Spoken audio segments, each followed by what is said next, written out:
नमस्कार दोस्तों, आप सभी का स्वागत है मेरे YouTube channel true and real facts में। अगर आपने मेरा चैनल सब्सक्राइब नहीं किया तो सब्सक्राइब कर लें। ये वीडियो पसंद आता हो तो एक लाइक जरूर करें।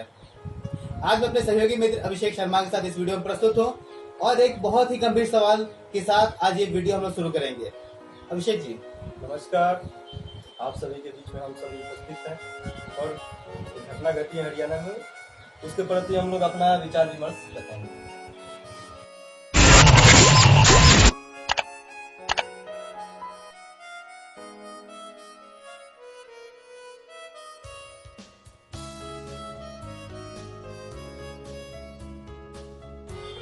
हमारे मोदी सरकार का एक बहुत ही बेहतरीन एजेंडा है, बेटी बचाओ बेटी पढ़ाओ। लेकिन शायद से इस एजेंडा में कुछ कमी है। इसमें होना चाहिए बेटी बचाओ बेटी पढ़ाओ, लेकिन बलात्कार का रेशियो भी घटाओ, क्योंकि आए दिन हमारे देश में बलात्कार की रोज नई खबरें सुर्खियों में रहती हैं। 2 दिन पहले रेवाड़ी में, और इस बेचारी मासूम बच्ची का क्या कसूर था जो इन मंचलों ने इसका बलात्कार किया।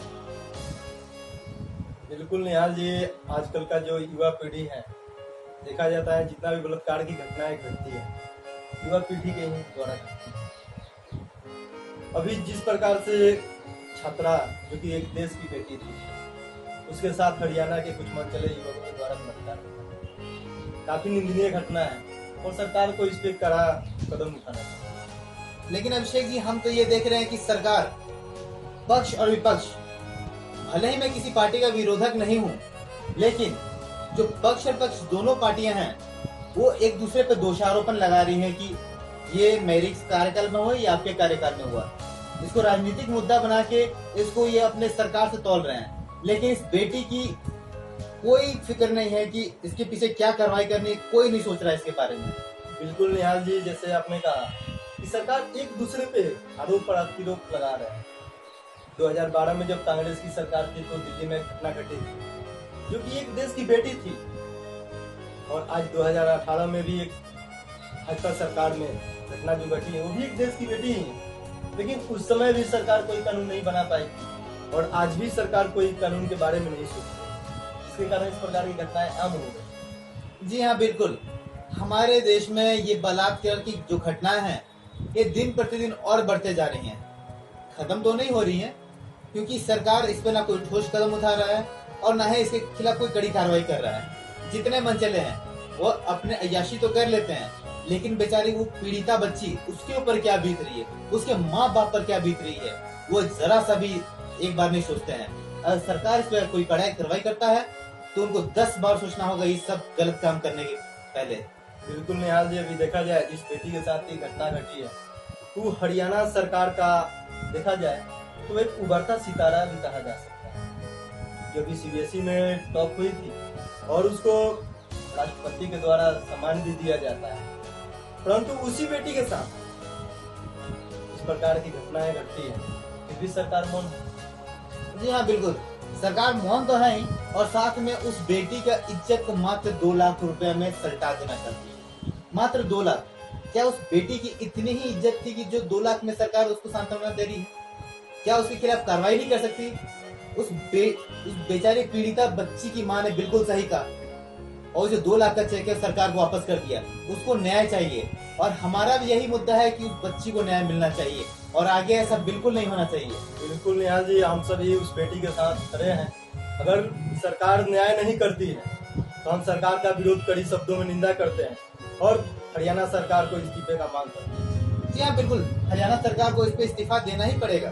अगर वो कड़ी कार्रवाई नहीं करते हैं, उन मंचलों को अरेस्ट नहीं करते, उनके खिलाफ कड़ी कार्रवाई नहीं करते, उनको फांसी की सजा नहीं देते हैं, तो ये बहुत ही गलत होगा उस बेचारी पीड़िता के लिए।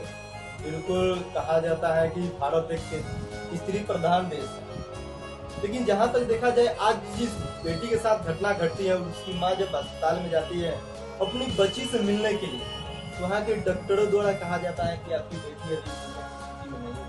क्या संतुलन हो गया है इस देश का? क्या डॉक्टरों का विचार हो गया है? क्या देश के राजनेताओं का सोचने का विचार हो गया है? जब स्त्री ही देश में सुरक्षित नहीं रहेगी तो ये पुरुष आएंगे कहाँ से? जी हाँ, बिल्कुल। ये बहुत अच्छा क्वेश्चन आपने किया है कि स्त्री ही नहीं रहेंगी तो ये पुरुष आएंगे कहाँ से? क्योंकि वही स्त्री जो आज एक बच्ची है, कल वो किसी की बीवी बनती है और उसके बाद माँ बनती है, और वही माँ से ये पुरुष जन्म लेता है, लेकिन फिर भी जरा सा भी एक बार नहीं सोचता ये सब गलत काम करने से पहले कि वो कोई बच्ची आगे जाके क्या होगा उसका भविष्य।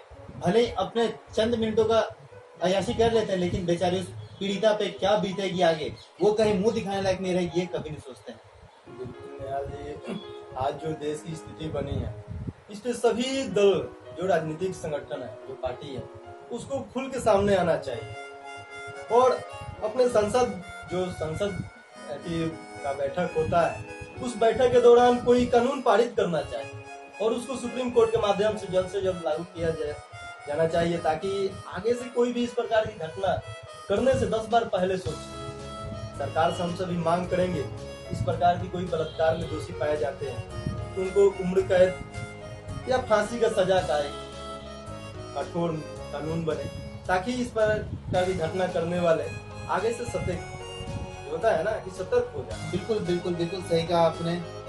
हमारा तो बस इतना सा ही मांग है कि पक्ष विपक्ष दोनों आज इस मुद्दा पे एक होना चाहिए।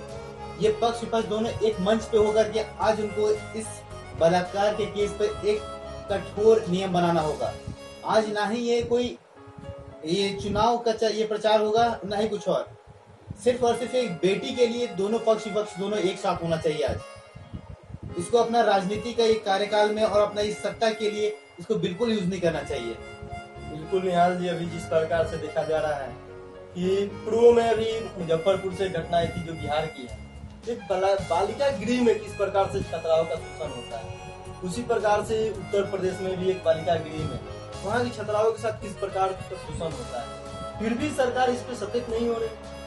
बिल्कुल बिल्कुल, आप जो बोल रहे हैं विषय की बिल्कुल सही बोला आपने कि यूपी में भी कुछ दिन पहले बालिका गिरी कांड हुआ, मुजफ्फरपुर में भी हुआ, और जहाँ तक कि मेरे को मालूम है मुजफ्फरपुर में ये जो बालिका रेप कांड हुआ था उसमें कुछ राजनेता भी लिप्त थे उस कांड में। बिल्कुल, आज हमारे राजनेता ये सब बलात्कार के कामों में आ रहे हैं, तो क्या इन मंचलों का तो मन बढ़ेगा ही, बिल्कुल बढ़ेगा, क्योंकि सरकार इस पे कोई कड़ी ये नियम बना नहीं रहा और न ही कोई कड़ा कानून बनाने की कोशिश कर रहा है इसके ऊपर। बिल्कुल निहाल जी, जिस प्रकार से देखा जाए कि घटना जो हरियाणा से आ रही है, अभी हरियाणा से एक नीरज चोपड़ा नाम का लड़का उभरता है और देश और विदेश में अपना पहचान बनाता है और देश के लिए स्वर्ण पदक जीत कर देश का मान बढ़ाता है, और उसी धरती से कुछ नापुंसक युवक, जो एक उभरता सितारा, जो एक छात्रा है, उसके साथ इस प्रकार की घिनौना हरकत करते हैं और सरकार मौन। यहाँ बिल्कुल, ये एक माँ की बेटी नहीं है, ये उस परिवार की बेटी नहीं है, ये पूरे इस देश की बेटी है जिसके साथ ये बलात्कार हुआ। दोस्त को पूरे जो दोषी हैं उनके खिलाफ कड़ी कार्रवाई करनी चाहिए देश की सरकार को, क्योंकि ये देश के लिए बहुत ही गंभीर सवाल है। हमारे देश के लिए बहुत ही निंदनीय विषय है ये कि हमारे भारत जैसे देश में, स्त्री प्रधान देश में, ये हमेशा बलात्कार की खबरें सुर्खियों में रहती हैं। कभी कहीं का खबर तो कभी कहीं का, यानी हमारे भारत जैसे स्त्री प्रधान देश में ये महिलाएं, बच्चियां, कोई सेफ नहीं है हमारे यहाँ पे। बिल्कुल निहाल जी, आजकल देखा जाता है कि कोचिंग, जो कि विद्या के मंदिर में जाने के पूर्व में ही, रास्ते से ही कुछ मंचलों के द्वारा उठा लिया जाता है, तो आने वाला समय में क्या होगा उसका तो हम लोग अभी से अनुमान नहीं लगा सकते, लेकिन ऐसा जो स्थिति उत्पन्न हो रही है, सरकार को इस पे लगाम लगाना चाहिए और एक कठोर, जो कि होता है कठोर सजा जो होता है, किसी को लगे कि हाँ मुझे मृत्यु का सजा मिलेगी, उनको लगता है जहाँ तक कि इस घटना को अंजाम देने से पहले तो सतर्क हो जाएगा और इस घटना में जुड़ी नहीं है। या बिल्कुल, ये हमारे देश के लिए बहुत ही शर्मिंदगी वाली बात है कि हमारे देश की बेटियों के साथ शोषण होता है। हमेशा कुछ ना कुछ ऐसी खबरें जो आती हैं, फिर भी सरकार इस बात में चुप रहता है। लेकिन हमारे इस सरकार से आग्रह है कि इसे कृपया करके राजनीति मुद्दा ना बनाएं और पक्ष विपक्ष इसको साथ में मिलकर के इसके खिलाफ कड़ी कार्रवाई करें। जी बिल्कुल, आप सभी ये वीडियो शेयर करें, जितना से उतना शेयर करें और इस बच्चे के खिलाफ न्याय के लिए मांग करें। जय हिंद, जय भारत, वंदे मातरम।